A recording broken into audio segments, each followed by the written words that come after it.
Play at Yamava Resort and Casino at San Manuel in California, or the iconic Palms Casino Resort in Las Vegas for your chance to win an Italian Legend on February 10th. One legend, two destinations. Details at Yamava.com. Must be 21 or older to enter and participate. Please gamble responsibly. A performance that truly matters. For each and every one of us.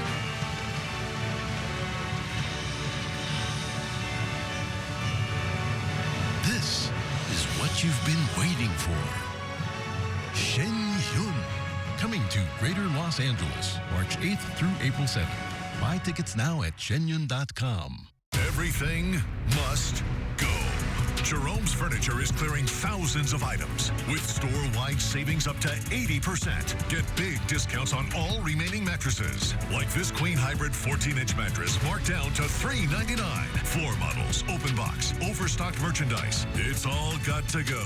Plus, we'll pay the sales tax or get interest-free 48-month financing on new goods store-wide. Don't miss our biggest clearance event ever. On now at Jerome's. Cover California is a free service from the state that's already helped millions of people like you get and pay for health insurance. With financial help to lower the cost of health coverage, you could get a quality health plan for less than $10 a month. Every plan covers preventive care, doctor visits, emergency care, and more. If you have questions, we're here to help every step of the way. Cover California, this way to health insurance. Enroll by January 31st at coveredca.com.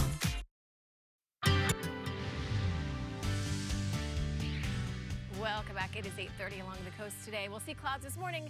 Clouds this morning. What am I trying to say? Sun this morning, clouds this afternoon. It's been a long day, right? Sunshine for downtown and the San Fernando Valley, mid-60s for both areas. Increasing clouds for Orange County, the Inland Empire, and the High Desert. But those winds are really going to start to pick up for the desert and mountains tonight. We'll talk more about that and the rest of the weekend coming up. Casey, thank you. Our top story now at 8:30. The United States carries out another strike in Yemen overnight following attacks on ships in the Red Sea. In response, the Houthi rebel movement in Yemen threatening a strong and effective response. KTLA's Annie Rose Ramos joins us now with the latest on what these tensions mean exactly. Annie Rose. Lauren and Megan, good morning to you both. Well, we know that this latest strike happened earlier today. U.S. Central Command confirming they struck a Houthi radar site using a Navy destroyer to do so. The Houthis are an Iranian-backed rebel group based in Yemen that has launched dozens of attacks on commercial ships in the Red Sea since the war between Israel and Hamas started. Now, Western forces are taking action, starting on Thursday when the U.S. and the U.K. struck 28 separate Houthi sites in an attempt to disrupt their ability to fire upon international shipping lanes in the Red Sea. This was a move led by the U.S. but backed by other countries, including Canada, Australia, Bahrain, and the Netherlands. These satellite images show the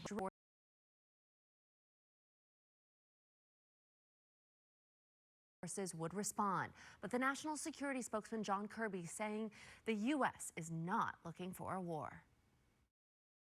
We're not interested in a war with Yemen. We're not interested in a conflict of any kind here. In fact, everything the president has been doing has been trying to prevent any escalation of conflict, including the strikes last night. Now in Yemen on Friday, thousands took to the streets after the first wave of U.S.-led strikes, protesting in solidarity with Gaza while raising large Palestinian flags and chanting, "God is great, death to America, death to Israel." When the Israel-Hamas war started on October 7th, the Houthis declared their support for Hamas and said they would target any ship traveling to Israel or leaving the country. Since November, the Houthis in Yemen have attacked at least 27 ships in the Red Sea. That's an average of one every 2 days.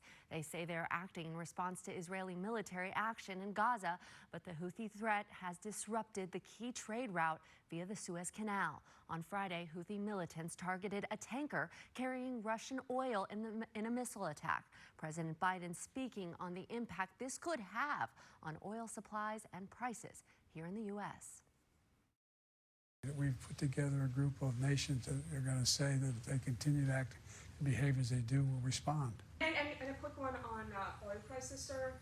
Oil hit $80 a barrel this morning after the strikes. How concerned are you about the impact the strikes will have on oil supply and prices. I'm very concerned. That's why we got to stop it. And President Biden adding that if the Houthis continue to attack those ships in the Red Sea, the U.S., along with our allies, will continue to bomb the Houthis in Yemen. But of course, there are real concerns this morning that these strikes could cause a wider conflict. Reporting live, I'll send it back to you, Lauren. Annie Rose, thank you. Plenty of headlines from our nation's capital. Here is what we are watching in Washington this morning. Record cold weather threatening Iowa caucus turnout. Freezing temperatures are expected, as well as strong winds as people gather to make their picks for the Republican presidential nominee Monday. Forecasters say the wind could make things feel as cold as 45 degrees below zero. Republican House Speaker Mike Johnson says he's standing by the spending deal he struck with Democrats to avert a government shutdown next week. Johnson is now facing opposition from a small faction of conservatives who are demanding he withdraw the deal and add steep spending cuts. Despite the opposition, it appears there is enough support for the deal from others in the GOP, after making a compromise with Democrats to cut $10 billion to the IRS tax enforcement. The FAA will increase oversight of Boeing's production and manufacturing a week after the near disaster on board an Alaska Airlines flight. One of Boeing's 737 MAX 9 planes had a midair blowout and was forced to make that emergency landing. An initial inspection revealed that a non-moving door panel called a plug suddenly detached, leaving a huge hole in the plane, causing rapid decompression. The FAA grounded all Boeing 737 MAX 9 planes while they investigated. No one was seriously injured or killed during the blowout, but 7 passengers on that flight are now suing Boeing. NASA unveiling its new X-59 supersonic plane yesterday. The aircraft has the ability to fly supersonic speeds while generating a gentle sonic thump rather than the normal loud sonic boom. NASA says it engineered the thump with the idea to eventually cut flight time from LA to New York in half. Once the aircraft completes testing, NASA will select a handful of U.S. cities to test the aircraft and gather more information. It is time to unleash your inner foodie, groove to diverse beats, and explore the richness of Asian cultures. The 42nd Annual Asian American Expo is returning to Pomona this weekend. So, no reason to stay home. KTLA's Erin Myers joins us live this morning with a preview. Erin, last hour you had those phenomenal dancers. Yes. You did well with your part in the performance, too, because you had a little role. What's going on this hour? I gave them the envelope. Well, we have some more products to show you in just a moment, but there is so much happening. They have about 1,300 vendors. There are performances, there's food, so much going on. They're welcoming the Year of the Dragon. They're celebrating the Lunar New Year. And I want to bring in Yibo to fill us in more on everything that's going to be going on at the expo. So talk to us. What are people going to be able to see and do here? Yes, people are going to have fun and to eat, enjoy, and eat entertainment. So this is the largest Lunar New Year event in the U.S. And we are going to showcasing all of the traditional and modern Asian culture in all the one place. And how excited are people when they come and check this out? Because it's been going on for a long time. Yes, and people are coming here to celebrate the Year of Dragon, and Year of Dragon is like the most important symbol in all of the Asian cultures. So the dragon representative of strength and power. So also the Spring Festival is the most important festival among all the Asian cultures. I love that. And then fill us in, there's some sister events. Anime Impulse, what is that? So Anime Impulse is a weekend-long celebration of all things anime, with a massive vendor hall and artist alley for attendees to enjoy. They are going to experience special guests from voice actors, cosplayers, influencers, and streamers. So they are going to have VTuber presentations on the LED screen. I love that. And then real quick, I want to bring in Corey to talk to us about Sneaker Expo. These sneakers are amazing that you were showing us earlier.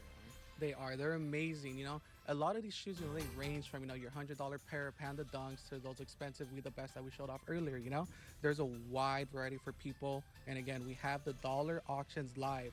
Budgets for everybody. And then what do people do with these sneakers? The ones that are thousands and thousands of dollars, do they wear them? Do they put them in a shrine? What do they do? Well, here at Sneaker Expo, we believe in wearing your shoes, but we understand a lot of people like to collect these items, which is why we're happy to introduce Collectors Expo, which is the place for collecting items, TCG, sports cards, and more. All right. Well, thank you guys so much. We put those details up there. If you want to come check it out, it's happening here at the Pomona Floodplex tomorrow and today. Lots of fun. I'll send it back to you guys.